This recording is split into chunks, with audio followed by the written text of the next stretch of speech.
Hello, metalheads, and welcome to episode 19 of the Harsh Vocals Podcast. I'm your host, Justin Corbett, and with me is Christian Renner. How are you today, man? Pretty good. How's everybody doing? Doing pretty good. Aside from being sick, I'm doing great. Yeah. So, powering through, we're going to do our best to get through this episode because there's so much music to talk about from the past 2 weeks. You know, I felt like 2024 was maybe going to slow down just a little bit, and it did for about 2 weeks. And then it picked right back up, and it's just on a upward trajectory, man. It's completely insane, the amount of quality music that came out the past 2 weeks and that is coming out this week as well.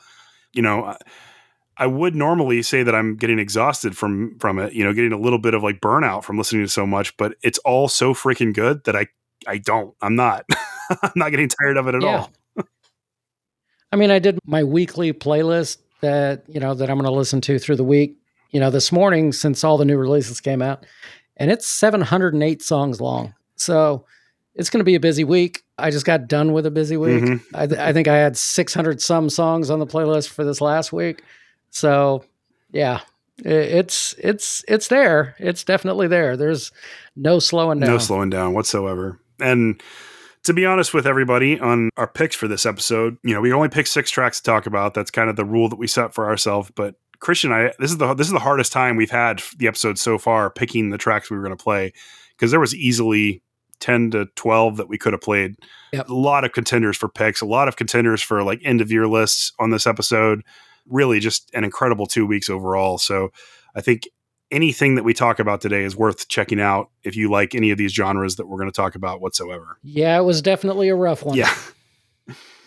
So anyways, our theme for this episode, if you can't tell from the title of the show, is going to be religion and metal. Christian chose this theme, and we're going to talk more about that later at the end of the show. But before we get into that, of course, we're going to talk about music. So I guess let's just get right to it. Number 1 pick of the episode comes from Christian, and this is Marrow of Man. You want to talk about these guys, Christian?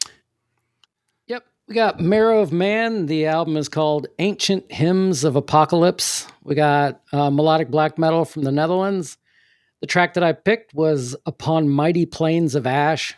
The main reason I picked that is it's super high energy, plus it's catchy. Mm-hmm. You have catchy black metal chorus in here, which is kind of rare for black metal, but it's definitely catchy. So I think it's just a fantastic song overall, and there wasn't a weak song on There's here. There's really not.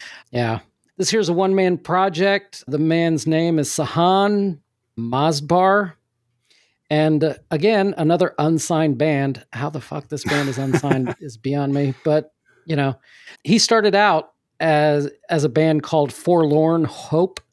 They put out 2 EPs, and then he changed the name to Marrow of Man. I couldn't really find any reason. Yeah, I looked as well. I couldn't find a reason for the name change. But yeah. I mean, I can only assume that it's because somebody else had Forlorn Hope and there was like a legal battle. That's usually maybe the reason. Yeah. But this here's black metal with catchy hooks, much better guitar work than you would normally expect to hear from this style of black metal. It's really close to being the type of production I don't like, but I seem to be coming more and more okay with it as this year goes on. I think that's my influence.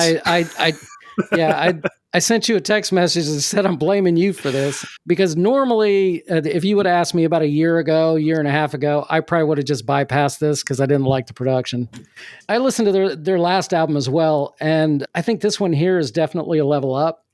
This one here feels a lot more direct and concise. The other one seemed to meander a little bit, but it was still good. I mean, I don't think this guy knows how to write a bad album.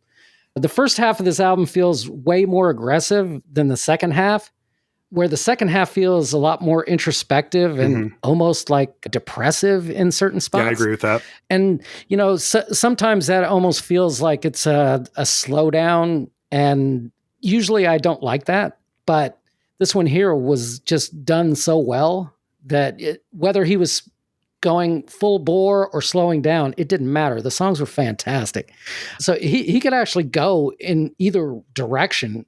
If he wanted to go all out depressive black metal or all out just, mellow black, he'd be completely fine. He's just a fantastic artist. And nothing really else I can say about this. It's just a fantastic album. Yeah, I agree with you. This was one that I went back to over and over again. This guy, he writes music that's got kind of a rock undertone to it, sort of like Spectral Wound does. Yeah. And it's not just the super aggressive start at the beginning and then the depressive stuff at the end. All of it is really catchy, and all of it sort of has like a rock hook built into it. Christian is right. The production is a little bit thin, which I don't mind because I like that kind of raw sounding black metal. And obviously Christian is coming around on it a little bit, but his companion kind of albums from this year, I would say, he fits in with Spectral Wound, Sidon, Vimmer, all of those kind of bands that are doing that same sort of rockin' raw black metal kind of stuff. I love it. I'm here for the for the renaissance of that kind of music, and we're definitely sort of experiencing it this year. Yeah, yeah, it's just a fantastic album. It did remind me a lot of the Spectral Wound stuff. Mm-hmm. So it was kind of an easy pick. I think I messaged you almost right away. I think we're pretty much in lockstep on what the best albums are this 2 weeks too. Yeah, I think so too. I think there's like your next pick and my first honorable mention are the only two I would think I would interchange in our lists. But they're that close. I mean, every single thing that we're going to talk about as one of our early honorable mentions and these top six, just excellent music. So let's go and play a track again. This is the album Ancient Hymns of Apocalypse from the band Marrow of Man, and the track we're going to play is Upon Mighty Plains of Ash.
That's a great track. I feel like that's a really strong Yeah. one to kind of highlight the sound and the rock and roll kind of feel behind the black Yep. metal. It was a good pick.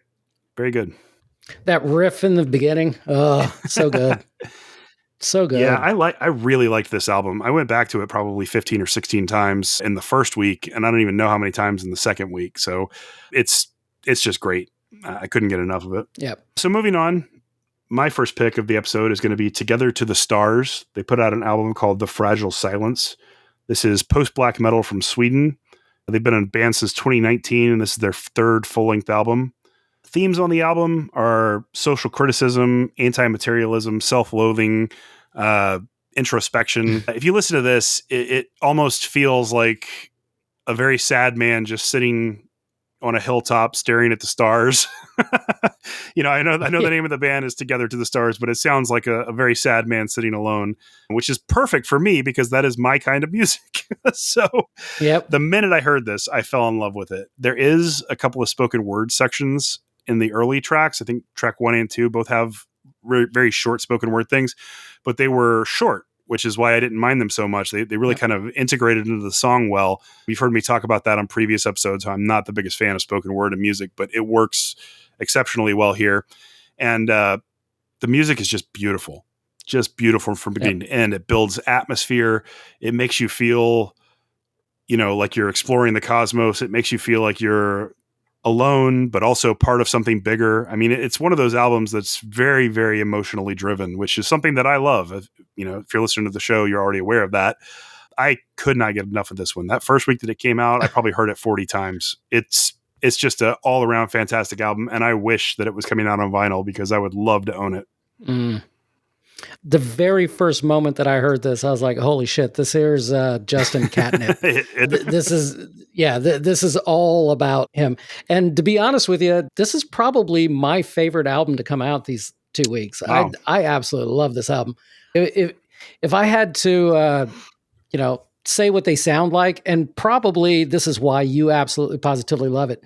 It almost feels like a perfect mixture of Harakiri for the Sky mixed with some Alcest. The slower sections, that definitely has that Alcest kind of feel to it. And then, when you get the more aggressive side of it, it's definitely the Harakiri. So, I mean, that's a first thing that came to my mind. Yeah. And as soon as I heard that, I was like, no, those are two of Justin's favorite bands. He's going to be all over this. It's like, holy shit. Yeah, you're not wrong. I feel like the vocals are actually pretty spot on with like Nisha's harsh vocals from Alcest. Like they're very similar black metal style. And then the beautiful guitar work is very much akin to Harakiri. I could definitely see those comparisons. So I was hooked from the beginning. And, if you like post-black the same way that I do, you are going to fall in love with this album too. I just can't see you not. And see, that's one thing that kind of surprised me about this, because I'm not the biggest fan of post-black, but Jesus Christ, this album is good. I mean, it is so fucking well done.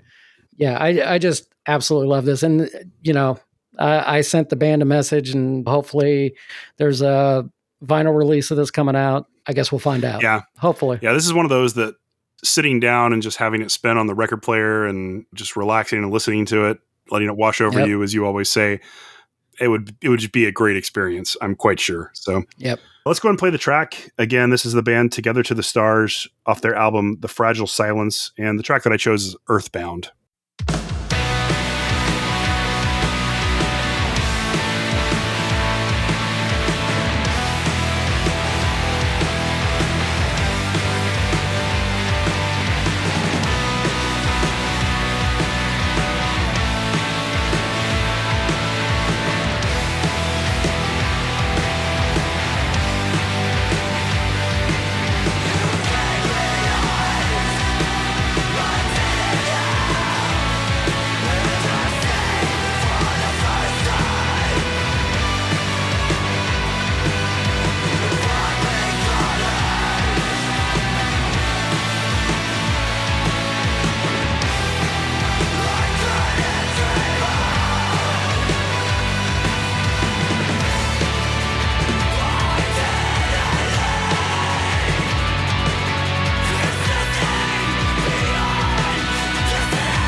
So good. Yeah, I picked the track Yeah. Earthbound as I always do because it's, I think, one that illustrates, the variety of sounds that these guys put into their music. It's probably one of the most aggressive tracks on the album. It's definitely one of the shortest tracks. All the tracks on the album are 7 or 8 minutes. This one I think was just under around 6 minutes and 30 seconds or something like that. It runs the gamut. You've got the aggressive parts, you've got the melodic parts, you've got the atmosphere building. It's everything that I love about this band kind of condensed to one song. So if you like that, please check out the whole album. Check out all their albums. I've gone back and listened to their discography, and they don't have a bad album either. They're all really, really good. This is definitely the year for discovering new musicians. And it's not just that we're, finding these albums we love. We're also discovering their back catalogs and finding other albums to appreciate. So there's no shortage of great music to find out there. Yeah. I think what I really liked about this is their use of atmosphere. They do it so incredibly well, and they do it really well on other albums as well. Yeah, I agree. I'm a huge fan. Going forward, These guys are on my radar, and I'll look forward to everything that they put out. I'm right there with you.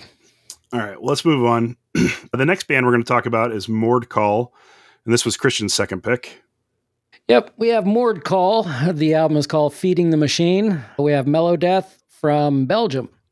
The track that I picked is Dead Heart Awake. And the reason that I picked this one is it's really nice and aggressive. There's this really nice breakdown and absolutely fantastic guitar work, courtesy of, I looked this up because I was so impressed, James McElroy, who actually spent quite a bit of time in Cradle of Filth. So, yeah, 2000, I think 5 to 9, and then again from 13 to 16, I think it was. I probably should have wrote that down. Those were good eras. I mean, that makes sense. Yeah. Yeah. And I mean, one of the things that really struck me about this album was the fantastic guitar work. This is only their second album, and they're already making a good push. I mean, they got Dan Swano doing the mixing and mastering, and they also got signed to a worldwide deal with Massacre Records. And for this being their second album, that's pretty impressive because it usually takes bands quite a while. Yeah. I'm going to guess that it's, Dan Swano maybe, gave him a little bit of a push, and it just adds that little bit of notoriety to it. It's definitely possible. This album is, yeah. This album is very heavy, but there's a ton of groove to temper that heaviness a bit, which is something that I really appreciated.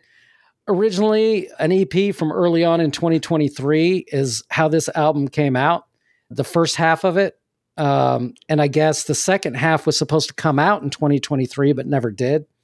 And so this here's the full album as a release. I don't know where that first EP kind of cut. It didn't really show, but this is Mellow Death that isn't really doing anything noteworthy or new or anything, like groundbreaking, but what they are doing is incredibly well done. I mean, this kind of reminds me of like the 2010s era of In Flames, which I'm not a huge fan of, but it's mixed with like a little bit of Carcass and maybe a little bit of At the Gates. You mix all that together, you kind of got Mordcall. They'll have that catchiness of, that In Flames era, but with the aggressiveness of Carcass, which, I mean, it doesn't get much more aggressive than that. So when you mix those two together, you just got a fantastic sounding album. And I mean, I probably picked this over some other ones that were probably a little bit more deserving, I would guess. But I just kept coming back to this. This here was just a fun listen. Yeah. And so I just kept coming back to it. And I was like, you know what?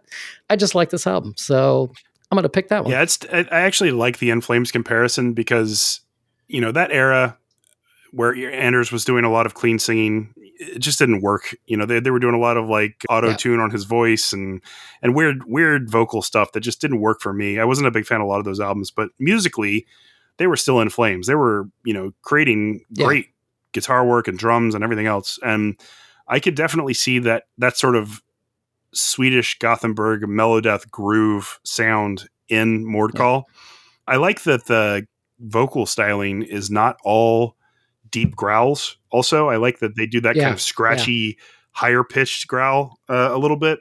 I think it does kind of make it not necessarily unique, but a little bit differentiated from some of the other bands that are in that same vein, because most of them tend to do the deeper growls.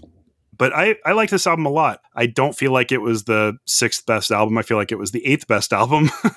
But, that's kind of nitpicky on a week where there was a lot of good stuff. It's definitely one that's worth checking out, especially if you like Melodeath. I probably spun this one 10 or 15 times total over the 2 weeks. It's very good. And you're right. The production value is incredible. I mean, everything Dan Swano touches has great production. That's not really a surprise. Yeah. But I bet you're right that he was probably a driving force behind them getting signed and everything like that. Plus, I don't know who they got to do the artwork for the album, but the artwork is really fucking cool. So yeah, that's what made it stand out to me initially. And then when I heard it, I was very pleasantly surprised with a band name that I wasn't familiar with. So let's go ahead and play the track. Again, this is Mordcall off of the album Feeding the Machine. And the track that you chose is Dead Heart Awake.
Dear Lord, that's fucking heavy. Yeah.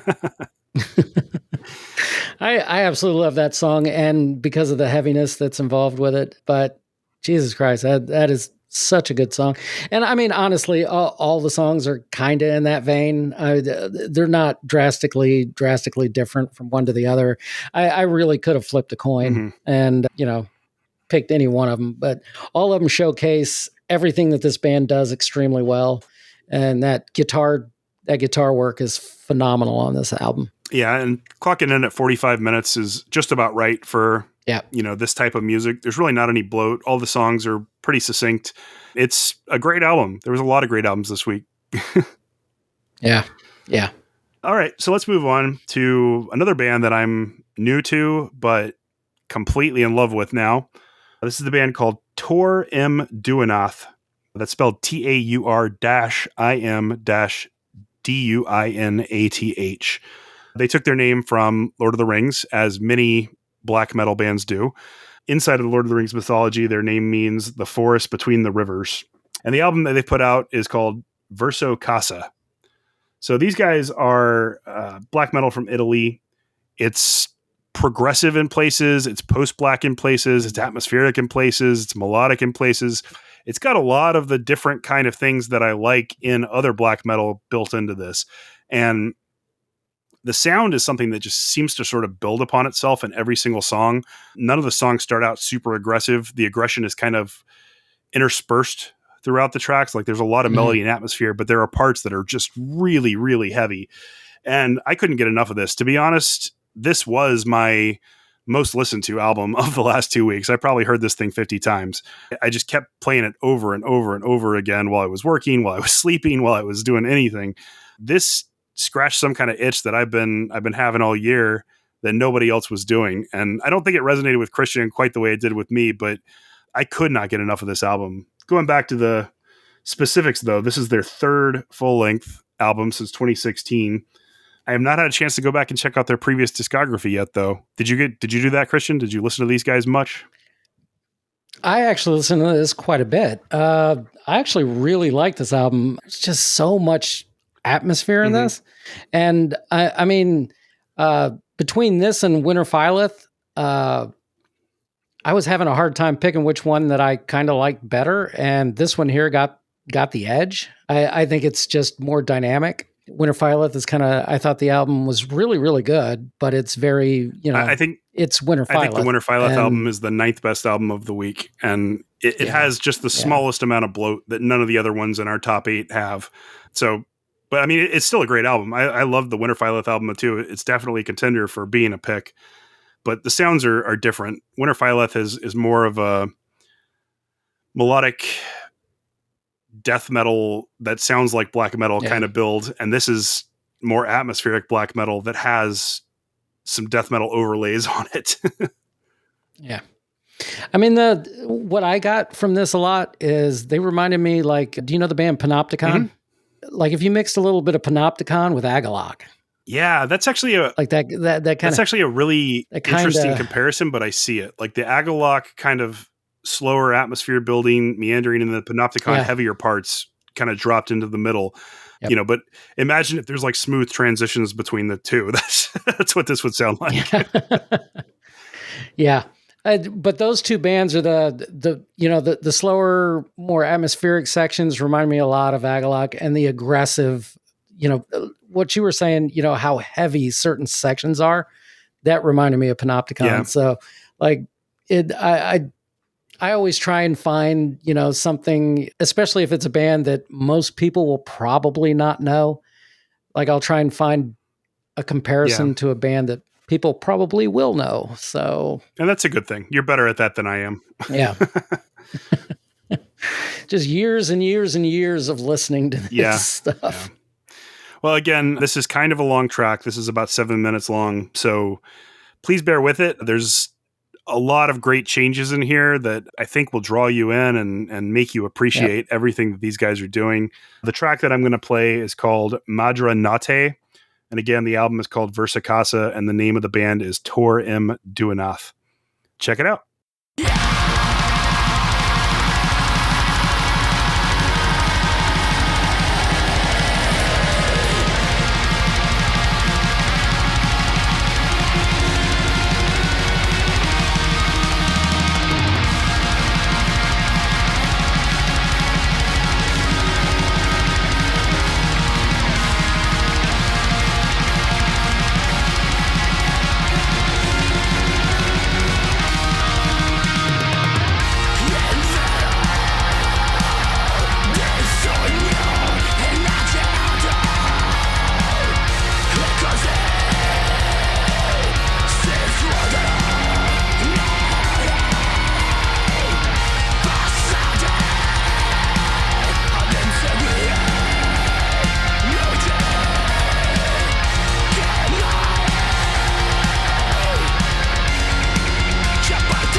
Yeah, so that was Torem Duanath Verso Casa, and the name of the track is Madre Notte, or Not. I'm not sure. It's Notte.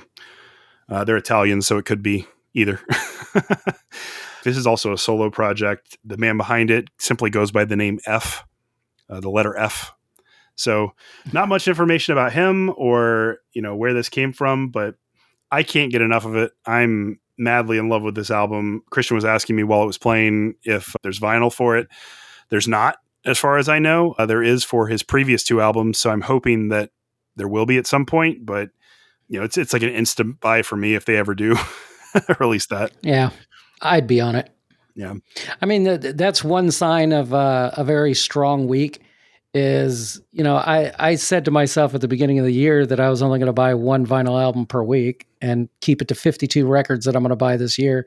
I went past 52 like 3 months ago. Like it's kind of insane. I'm scared to count up my purchases for the year, but I'm pretty sure I'm well over 150.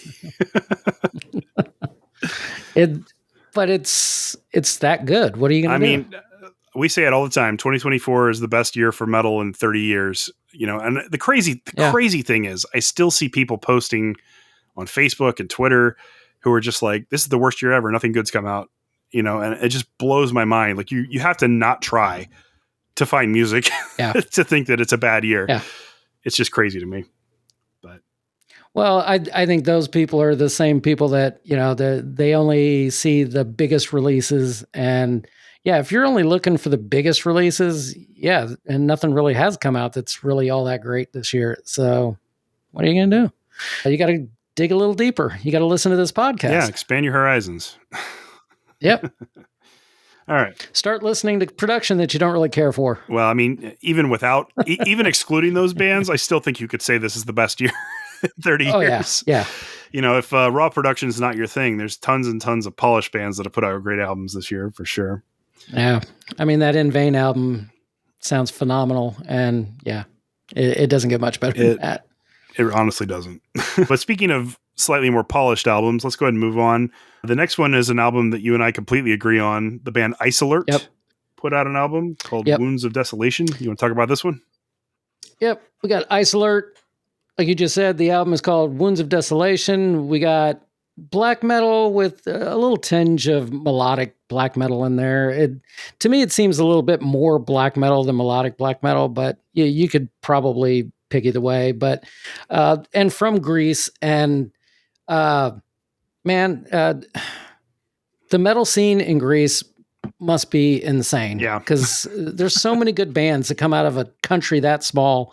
And I mean, one of my favorite black metal albums of the last couple of years from Yatheria, Greek band as well. Mm-hmm. And foreshadowing a little bit, I just pre-ordered their new album, which comes out in November. Yeah, I know you're excited about that one. But anyway, the track that I picked is The End of Beauty. And like I was saying earlier about Mordcall, I seriously could have flipped a coin and picked any of the songs on here. There isn't a weak song on this entire album. This is a band that adds a lot of variety in with their use of melody, not just here and there like bands normally do in this genre, but all over the album. Mm-hmm. And it all works incredibly well. I mean, a lot of bands will do, it's almost like you could, set a timer on when you expect that melody to come in.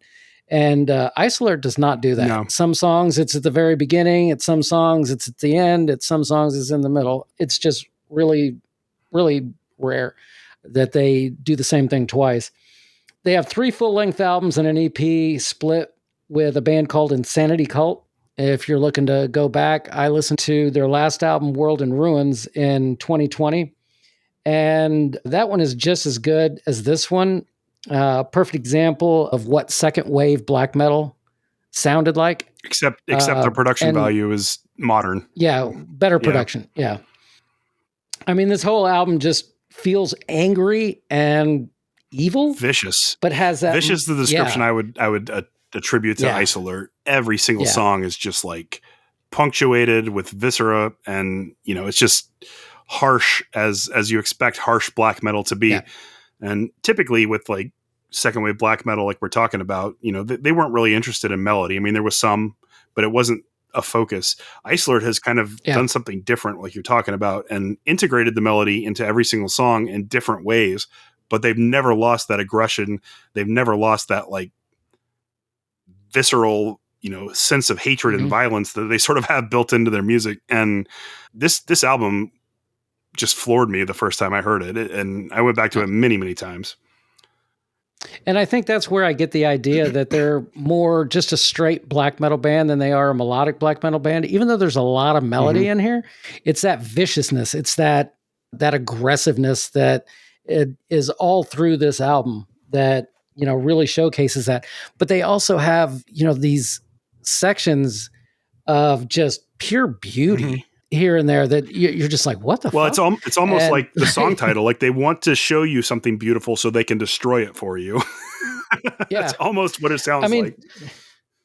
And again, like a comparison that I like to make is this feels like a more melodic or quote unquote complete version of Gorgoroth. Because Gorgoroth has that super aggressive nature, but like if you add more melody to it and expand it a little bit, you would definitely, get Ice Alert off of Gorgoroth. Yeah, you're pretty much spot on all of your comparison notes today. I try. All right, well, let's go ahead and play the track. Again, this is Ice Alert off of their album Wounds of Desolation, and the track is The End of Beauty.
Such a fantastic band. I absolutely love this album. And I think this was my second favorite album these 2 weeks. It was up there for me. I think it was probably my fourth or fifth. It was one I listened to a lot, but there was so much competition. Yeah. You know, my favorite album of the week is the one I'm about to talk about.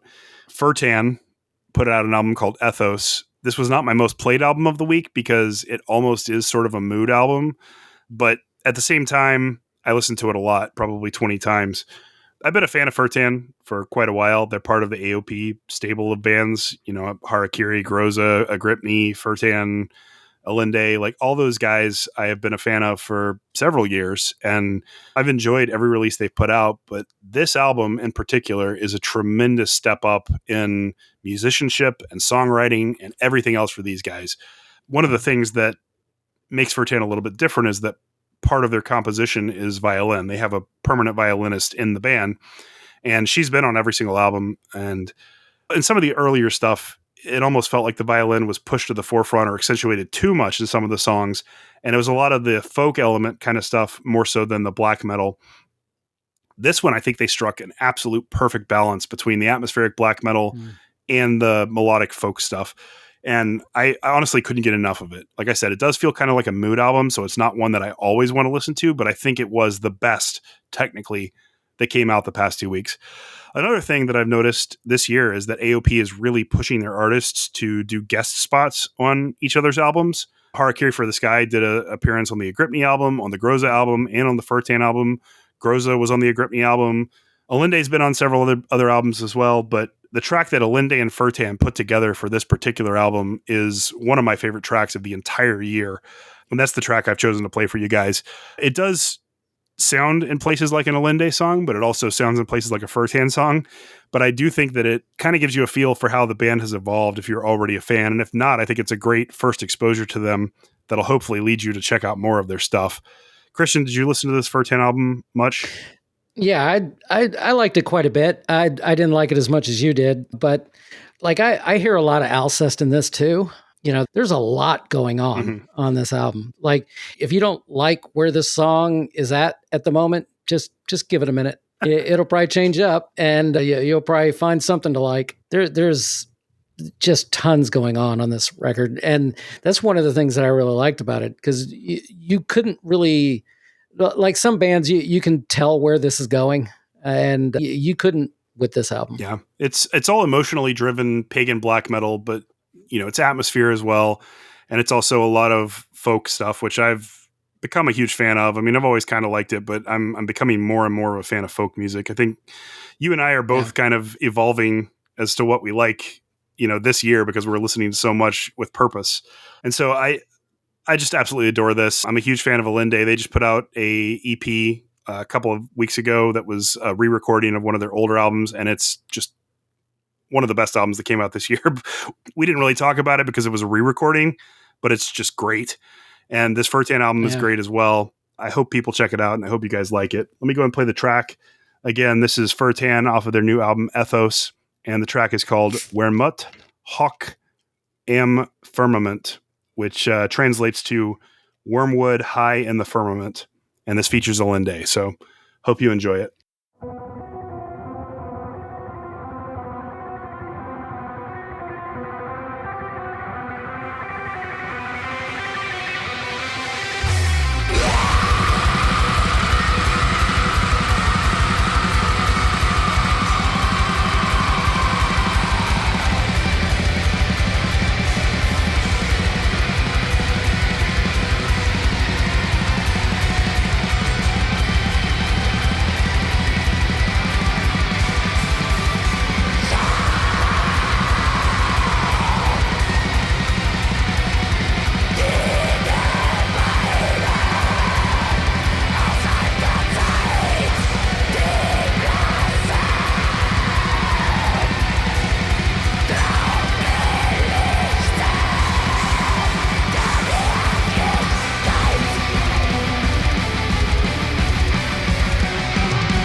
Yeah, man. Every single time I hear that track, I'm just blown away by it again and again. I don't know. That's a contender for like song of the year for me, to be honest. I'm just glad you pronounced that instead of me. Well, you're the German one. You should be able to do it. Yeah, you would think, but I don't think that's German. Oh, well, no, they're from Germany, so it probably is. I didn't even notice it. No, well. All right. Well, that does it for our picks for this week. As we said, all of those albums are fantastic. I hope everybody checks out all of them. There's so much to appreciate and enjoy.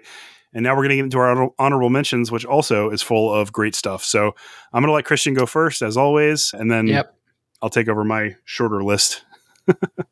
All right. I have probably too many again, so I'm going to try and go through this kind of quick. The very first one, we have the band Horna and their album Nyx. This is black metal from Finland. If you like Gorgoroth, Behexen, Dark Throne, and a blender, Horna is for you. It's a great album. Winter Phyleth. Yeah, Winter Phyleth, The Imperious Horizon, atmospheric black metal. Think of Sayor mixed with a little bit of Wolves in the Throne Room. Yeah. You're gonna get super close. We also have a great review up on the website if anybody wants to go check it out. Doc got the chance to listen to it early, and he did a great job covering it. Yeah. The band Corrosive, I was a big fan of their album. I think it was 2 years ago. I think it even made my top 10 that year. I don't think this one here is as strong as that one, but the album is called Catastrophic Creation. This is thrash metal from Canada. If Creator had a Bay Area sound, Corrosive would be it. The band Blitzkrieg, and for you people of my age, you'll know who this band is. Self-titled. Oddly enough, a self-titled album almost 50 years after they've been around. It's never too late. Yeah. This is new wave of British heavy metal from the UK. If you know, you know. There's no point in me telling you. If you know who Blitzkrieg is, you already know. There's nothing I can say. The band Satan, who's, again, another band that's been around for a very, very long time. And also another band that Doc wrote a review for on our website. So yeah, check that out too. There you go. Songs in Crimson, new wave of British heavy metal again from the UK. Again, if you know, you know, Satan is a pretty well-known band. Wolfheart, Draconian Darkness, Mellow Death from Finland. This one here didn't grab me like some of their other albums, but I could definitely see somebody is going to really, really love this album. I liked it. I thought it was really good. It just wasn't as good as their last album. There's a lot more bloat and like the composition of an album as a whole doesn't flow terribly well. Like the middle is great. Yeah. It's the beginning and end that kind of aren't. So, yeah. So if you like Insomnium or Omnium Gatherum, you'll like this. Then I came across this band super early, and this one here surprised me. I usually don't like to talk shit about bands, but this is a terrible band name. The band name is Where's My Bible? Where is it? I don't.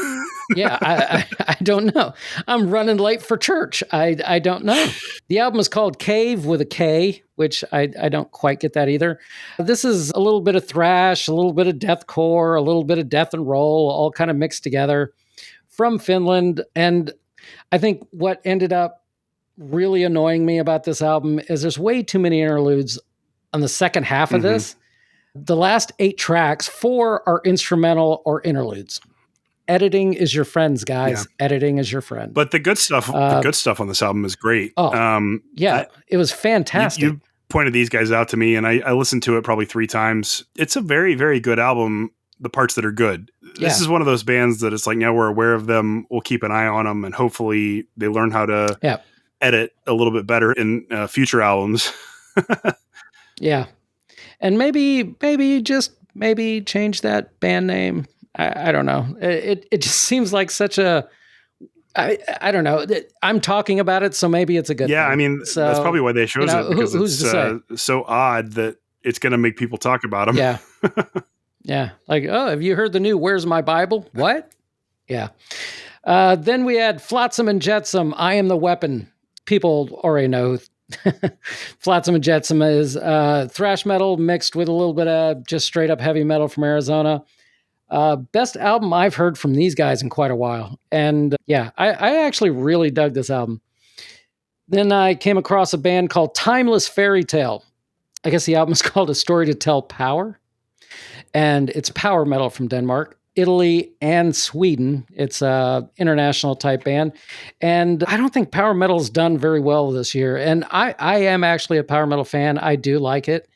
And this is one of the few power metal albums to really catch my attention this year. And if you're a fan of the bands Advance or Royal Hunt, you'll probably like this.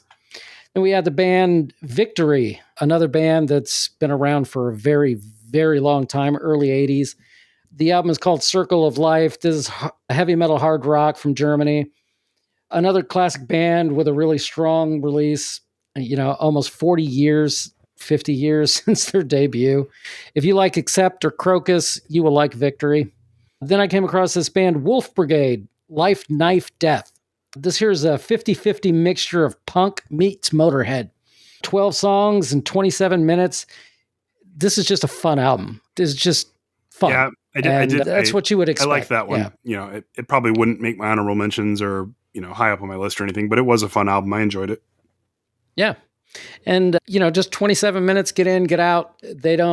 They obviously don't take themselves super seriously. I mean, they're not even on Metallum. I couldn't even find them on there. So, I mean, I couldn't even find any background information about these guys. But they have a ton of albums out. So I'm not exactly sure why they're not on Metallum. They probably are. It's probably just some weird spelling or there's periods or dashes or something that... I tried looking them up by the name of the album too, and nothing popped up. That's weird. Yeah. Well... And that's all I got. All right, cool. It's a lot of good stuff. My list is a little bit shorter, but we'll try to get through it as quick as we can. Number one for me is a Gripney. They put out an album called Erg. In my opinion, this is the 6th best album of the week. It's progressive post-black from Germany. Their 7th full-length album since 2005. This album's a monster. There's a lot of guest AOP artists on this album as well. Gripney is really good at creating like a dark ambient sort of atmosphere and also putting the progressive post stuff over top of that. So like, I don't really know how to explain it in a way that you can understand without actually hearing it, but there's atmosphere that's built behind the music and a lot of their tracks.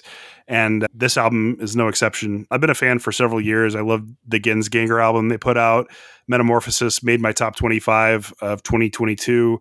This album is probably going to be somewhere in my top 30. I listened to it a lot. I don't think it was quite as good as the Furtan album. There's like the smallest amount of bloat on the album, but it is just like a dash of bloatness. It's so good.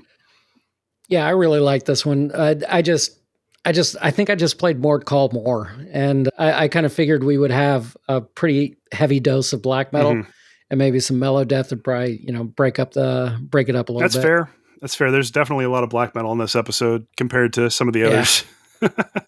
Yeah. But if you like any of the other AOP artists and you're not familiar with a Gripney, that's Agrypnie, absolutely go check out their stuff because they have a long catalog of great albums. I know people are probably more familiar with Harakiri or Alinde, but almost every single artist from that Austria, Germany region the AOP supports is great, and Gripney is no exception. You definitely want to check this out. Yeah, AOP is a fantastic label. They really are. They're my favorite label, to be honest. Next, I have The Last Oblation. They put out an album called Apex. This is death metal from Spain. It's their 4th full-length album since 2018. Did you get a chance to listen to this one, Christian? Oh, yeah. I really, really like this album. Yeah, it was fantastic. There's a lot of progressive elements that are not... Yeah. It's not a progressive death metal album. It's a straight death metal album that has progressive elements, and they're exceptionally well done.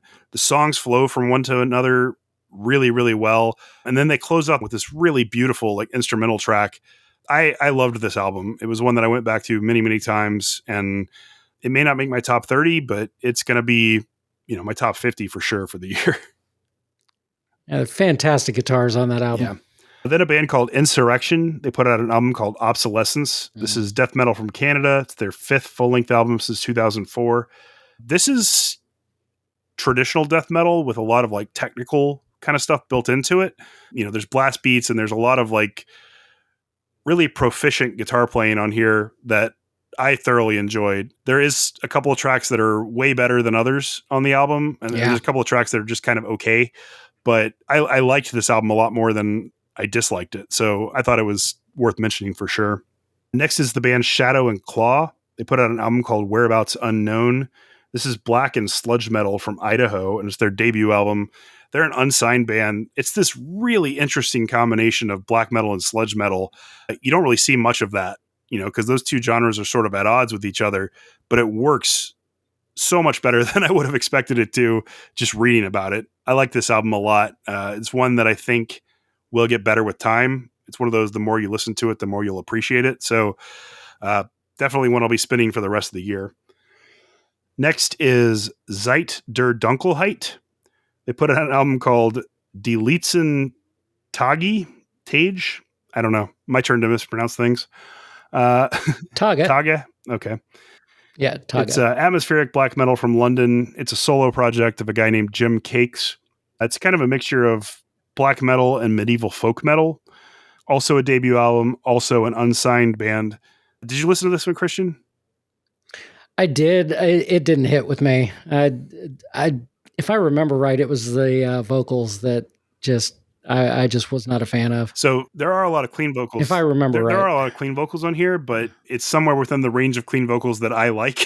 So I wasn't bothered by them whatsoever. And that folk metal kind of stuff, it has like those samples in the background of like knights in armor clashing, and you can hear like the sounds of battle behind the music in places. All that stuff is a little bit cheesy. We talk about cheesy stuff sometimes, but it really worked in this particular album, I thought. I listened to this one probably 3 or 4 times. I liked a lot more of it than I disliked, so I figured it was worth mentioning. I mean, I was kind of surprised by the guy being from London and everything is in German, which I thought that was kind of definitely different. Yeah, I mean, it happens. Yeah. I mean, Zeit der Dunkelheit just means time of darkness. So I guess. Yeah. Yeah, I guess if you looked at the album, yeah. I thought it was good. So, if that sounds interesting to you at all, check it out. I think you'll appreciate it as well. And then the very last one I have is a band called Aethric, and that's spelled Aethyrick. I kept misspelling it, so that's why I'm spelling it for you now. The album is called Death is Absent, and it's a satanic black metal from Finland, their 5th full-length album since 2018. I've never heard of these guys before. This was my first exposure to them. This is a really good album. It's not quite as polished as I would expect the 5th album to be. They definitely could benefit from a little bit of editing, but it was like 80% great. So I'm excited to see what these guys do next, because they're almost there with like making a perfect album. Were you familiar with these guys before, Christian? I wasn't familiar with them, but I actually liked this album quite a bit. I went back and listened to their last album, and it's very similar. Yeah, they definitely need just a little bit better in the production and a little bit better editing. But otherwise, they're really close. They're really close. Yeah, I agree. All right. Well, that does it for my honorable mentions. Let's go ahead and move into our topic, which Christian chose for this episode. And that topic was religion and metal. So why'd you pick that, Christian? Well, it kind of came out of a little bit after reading Doc's thing on the origins of black metal, the first wave of black metal. Was it really black metal? And also this week, Stryper actually released a new album. Or last Friday, they released a new album. And it got me thinking a little bit about, the role of religion in heavy metal, which has always been kind of at odds with religion. And, before we get started on the discussion, I will say I'm an atheist, so I don't believe in any religion. But whatever helps you get through the day, I'm 100% for.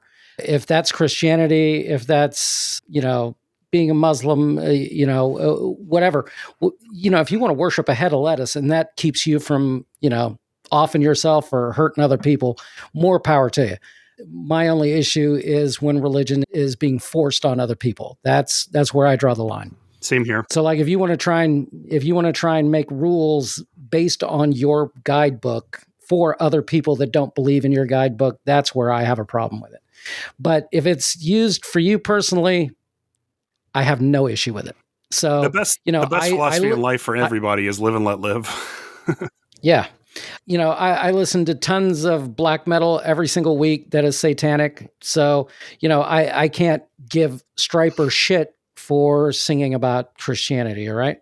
And so, yeah, I actually did listen to that Striper album last week, and it's okay. It's not great, but it is what it is. But metal has always been, even in the 70s, was always looked at as satanic. Black Sabbath was always, people were looking at them as satanic, and I mean, Judas Priest and Iron Maiden and all these bands were considered Satanists, and nothing could be further from the truth. None of these bands were satanic.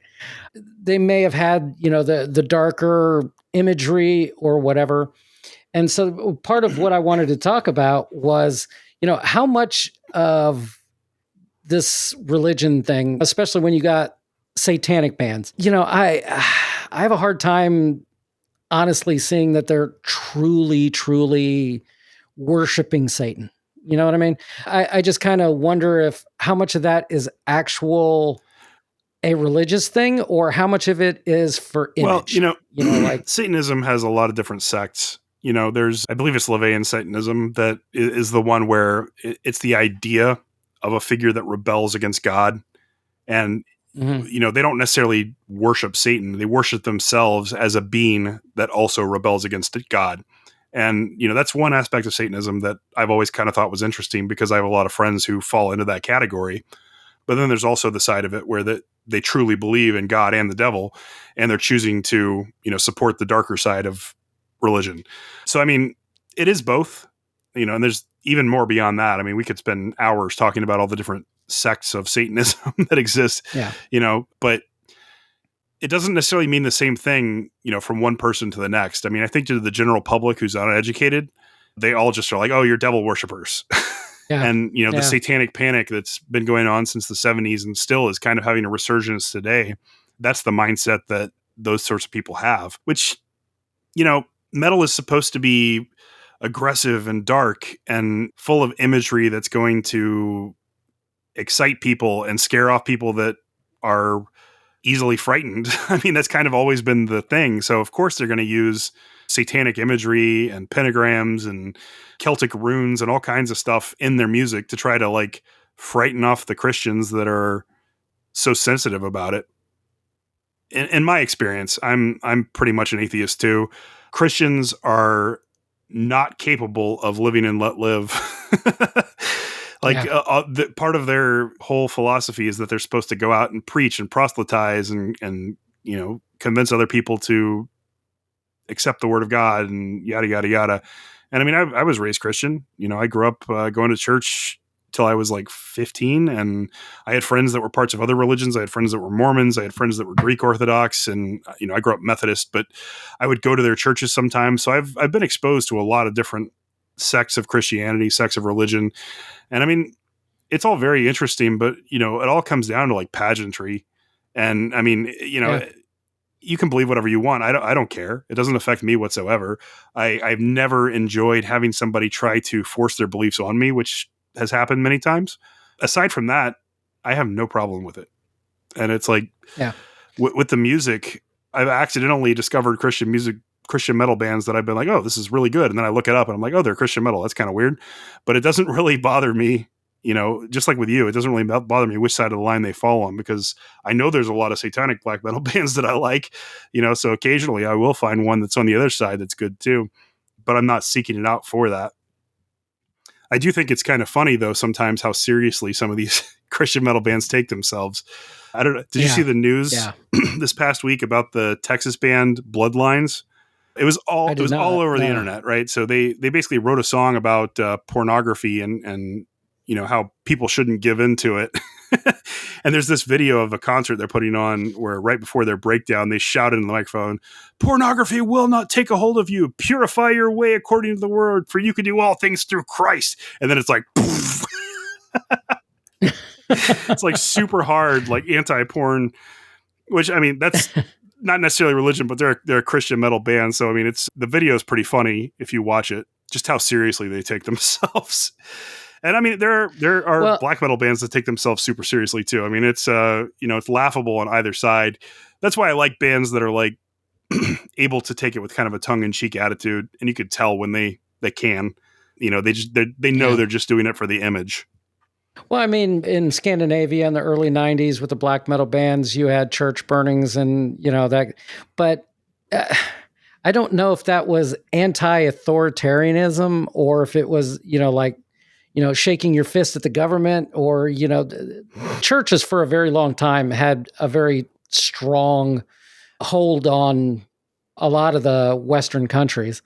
So how much of that is a fight against that, that strong arm or whatever? Well, those you're trying to move away from it. Those countries were all originally pagan countries. They all had their own belief systems, and Christianity came in and said, "No, you can't believe that. We're going to take over," and tried to force them to adapt. And the rebellion against that, I totally understand. I mean, it does seem a little bit pageantry-ish again, because it is, hundreds and hundreds of years after Christianity came in and took over. But at the same time, like, I can't really speak to it because I don't know how important the heritage of those people was to them. Some people, I think, like Varg, did it for shock value, did it for street cred, did it for, his own personal motivations. But like, I'm sure there were other true believers that were doing it because they just legitimately hated Christianity and what it represented as oppression to their former beliefs. And I mean, if you go a step further, there are certain countries that are very, very religious. Nurgle from Behemoth will tell you all about that. Yeah. He finally won his lawsuit. But, he's been pulled into court multiple times for blasphemy. For blasphemy. And so it's just kind of crazy. So, like, how much of that is a rebellion against establishment, or is it? Are these people serious? I remember seeing a documentary, I think it was the Sam Dunn documentary, where he was actually interviewing the main guy from Gorgoroth. And Gorgoroth is known for being satanic black metal. And, the guy was absolutely fucking serious as he's doing the interview, sitting kind of in the dark. And, he's lighting up a cigarette and talking about how much he hates Christianity and, that kind of thing. To me, it seemed borderline ridiculous, but again, I'm coming at it from somebody that is not a believer in anything. I believe that when you die, and that's as far as it goes. So try and make this world as good as possible. Yep. Is what it is, and I think that as this has gone on, I think more and more black metal bands and bands in general are moving away from that. Because, I mean, think about how much we've seen in the last couple of years where black metal bands are like going sci-fi, going space themes. And, we're getting further and further away from religion, which I think is a fantastic thing because you're beating a dead horse at this point. We get it. And I mean, there's only so many songs you can write about how much you hate God, I guess. Yeah. So, you need to branch out a little bit. And, that atmospheric nature kind of, lends itself really well to, nature and space and whatever. So the underwater depths, we've had a lot of those too. Yeah. I agree with you. I do think that it's a great thing that black metal has become so malleable and has branched out away from just being, all about anti-Christianity and whatnot, the early days. But at the same time, like, if that stuff hadn't existed in the early days of it, I don't think that our culture, because like when it comes down to it, metal, it does have its own culture. It does have its own history. Yeah. I don't think it would be where it is today. Things like the devil horns wouldn't exist. Certain types of genres of music just wouldn't exist if they hadn't started with that kind of stuff. So I think that it was important for a time, but I also think that time has passed. Yeah. But when you take a look back at the early days, especially think about the amount of hate that Iron Maiden got for Number of the Beast. Mm-hmm. And if you read the lyrics to that song and you have even the slightest bit of reading comprehension, it is not a satanic song. It's just not. Mm-hmm. And, they kind of got lumped into that as well. And there are so many bands that got looked at as being satanic that I think a lot of it was that satanic panic that, fuck, they thought Twisted Sister at one point was fucking satanic. Motley Crue. Motley Crue was considered satanic when Shout at the Devil was released. They're saying shout at the Not devil, with him. not shout with the devil. Yeah. But, they got lumped in with, they got to be satanic. Look at that. There's a pentagram on their album cover.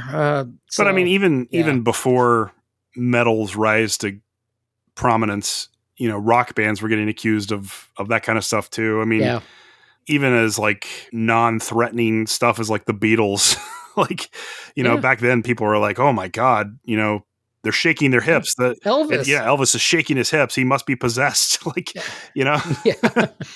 I mean, it's laughable. The whole thing, religion and music in general is just laughable. And like, I don't see how anybody who appreciates rock or metal to any degree could hold any of that against any of the bands that leaned into that imagery or leaned into that, sort of ideology in their music, because, it did generate controversy. It still generates controversy, and controversy draws people and makes them talk about it.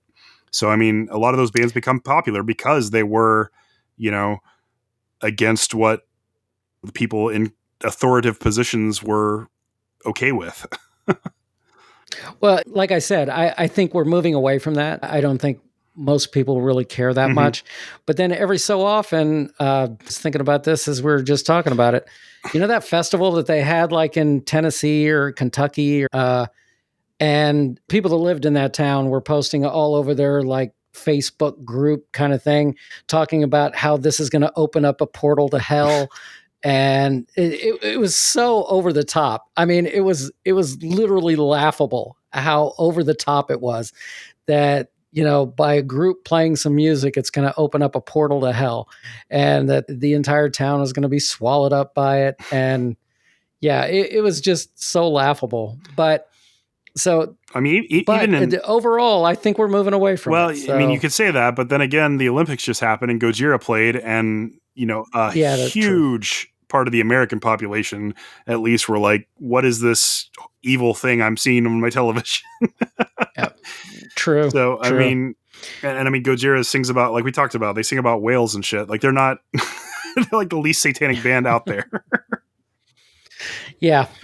So I think it's slower moving here in America.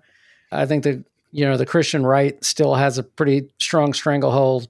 I mean, there's probably 4 or 5 churches within 3 miles of my house. So yeah, it's still super popular. Well, I don't know. I think it's probably, I mean, America as a country, we're a little bit privileged because we do have freedom of religion, and some of the European countries don't necessarily, at least not to the same degree that we do.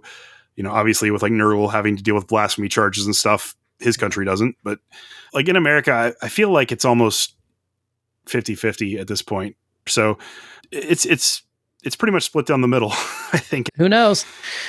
All right. Well, before we move on, one of the things, October's coming up, and one of the things that I do every single October is my wife and I watch 31 days of horror movies. So we're working on putting together our list of movies and TV shows that we're going to watch throughout the month. It's going to be way busier than usual because some days have 2 or 3 new things releasing at the same time, and there's a bunch of series coming out. But there's a series coming out on Peacock that's actually very relatable to this topic. It's called Hysteria. The synopsis is that when a beloved varsity quarterback disappears during the satanic panic of the late 1980s, a struggling high school heavy metal band of outcasts realize they can capitalize on the town's sudden interest in the occult by building a reputation as a satanic metal band. They do this until a series of bizarre murders, kidnappings, and reported supernatural activity triggers a witch hunt that leads directly back to them. Doesn't that sound like a cool-ass show? That sounds like my world growing up in the 1980s. Holy shit. So that's coming out in October. I don't have the exact date, but it's going to be on Peacock. I think it sounds really fun. October 18th, actually. So I'll definitely be, getting my free trial to Peacock so I can I can watch that show. Just thought that was worth mentioning. All right.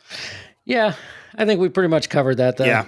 I mean, there's not a whole lot to say about it. And hopefully this didn't offend anybody. I honestly, I'm not talking shit about religion. It just don't force it on people, and we're all Yeah, good. live and let live. That should be everybody's motto for life anyways. I don't mind. Yeah, it should. All right, well, let's move on to pickups. Have you picked up anything cool recently, Christian? I think it was yesterday that I ordered the Yatheria album on vinyl, and I've actually I ordered it directly from the record company, and I also ordered it from Amazon. Now, I ordered two because the last time I tried to get the Yatheria album, it took me 6 months to get it.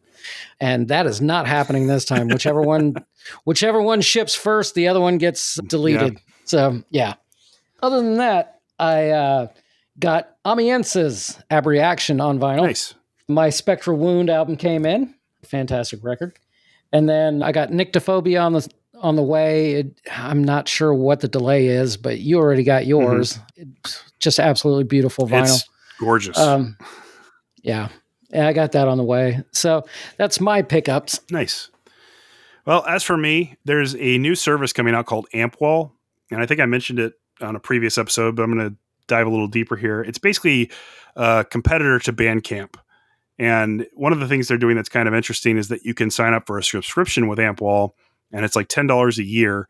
And they take those subscriptions and apply it to all the bands that are on their service to reduce the costs of purchasing and the fees and everything. So basically, people that subscribe will be able to buy things for cheaper than they would be able to on Bandcamp, and more money will go to the bands than goes to Bandcamp because they have this subscription format. Plus, it allows you to listen to all the tracks for free prior to purchase, which is pretty cool.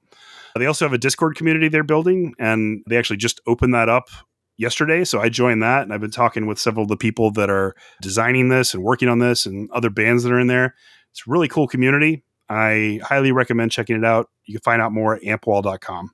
Moving on from that, I picked up a bunch of new t-shirts. Night Shift merch had a little sale going on. I picked up this Tomaroom shirt I'm wearing. I picked up a Wormwitch shirt from their new album. It's the cover design, but it's all black, white, and red. I picked up a Wake shirt for Thought Form Descent, which is one of my favorite albums of all time. And I picked up a Wayfarer shirt, which I live in Texas, and I've said that I'm never, ever going to wear a shirt with a cowboy on it. But here I am buying a Wayfarer shirt with a cowboy on it. At least he looks like he's undead or something. Harakiri for the Sky announced a concert tour for next year. I already bought my tickets. They're coming to Houston in February with Swallow the Sun. I'm absolutely stoked that Harakiri is coming back. They put on a great show last time. I can't wait to see them again. As you know, they're my favorite band. Alcest also announced a tour within a month of the Harakiri show. So the beginning of next year is just going to be awesome concert-wise for me. I'm very excited about that. Got my tickets to both of those. As I mentioned on the last episode, I went to the Dark Tranquillity, Amorphous, and Fires in the Distance show a couple weeks ago. Yeah, Christian, I picked up a few shirts for Christian, and he's wearing one of them right now. On my end, though, I picked up a couple of patches for my jacket. I got a Fires in the Distance logo patch. I got an Atoma patch, which is my favorite Dark Tranquillity album. I got a Fires in the Distance shirt, a Dark Tranquillity shirt. I picked up a signed copy of Corellian Isthmus from Amorphous. One of the few albums of theirs I didn't have, and how could I pass up a signed copy? And then I picked up the Amorphous biography book, which is pretty cool. I haven't started reading it yet, but I'm looking forward to it. And then as far as the website, the Discord is growing. We've got 20-something members in there. Conversations are great. We've got a few new writers on the site who have been putting out some great content. So if you've never checked out the harshfocals.com website, please do. There's a ton of great articles, introspections, and not just reviews, but there's a lot of great reviews as well. We're also still looking for writers. So if anybody that's listening wants to try their hand at it, feel free to reach out to us. We'd love to have you come on board. And then please make sure to check out Christian's TikToks. He's been doing a great job with those so far. And we're changing up the show a little bit, which we'll tell you about in a second. And that might lead into some other future TikTok stuff you'll see. So that does it for my pickups. So moving on to the thing that we wanted to discuss. Previously, we've always played a Blast from the Past track to close out the show. We've had a lot of smaller bands, a lot of indie bands, a lot of bands that are releasing their first album or EP reaching out to us, asking us how they could get a review or get us to play their album, that kind of thing. So we decided that instead of doing the Blast from the Past, we're going to start closing out our show with a new segment called Extreme Submissions. So any bands out there that have an extreme metal act that would love to have your music played at the end of our show, feel free to email us. harshvocalsjc@gmail.com, or reach out to us on any of our social media, which is at Harsh Vocals site, pretty much anywhere. And, we'll listen to your stuff. And if we like it, we'll set you up and play a track at the end of the show and talk about you a little bit. So our inaugural Extreme Submission is actually a band that has been talking to Christian for a while. They're a band called Mass Disorder. You want to talk about them, Christian? Yep. Yeah, this here is Mass Disorder. They have an EP that they just released called Hypocrisis. This is thrash metal from Portugal. They've been around since 2013. This here is modern thrash, but certainly has a nod to the Bay Area in parts, which I really dig. Their last album was called Conflagration, and I didn't hate the vocals on that, but they were very kind of one-note-ish. They were very similar. But this new vocalist that they got, his name is Sandro Martins, is definitely a step up, and this is fantastic. Yeah. Very, very well done.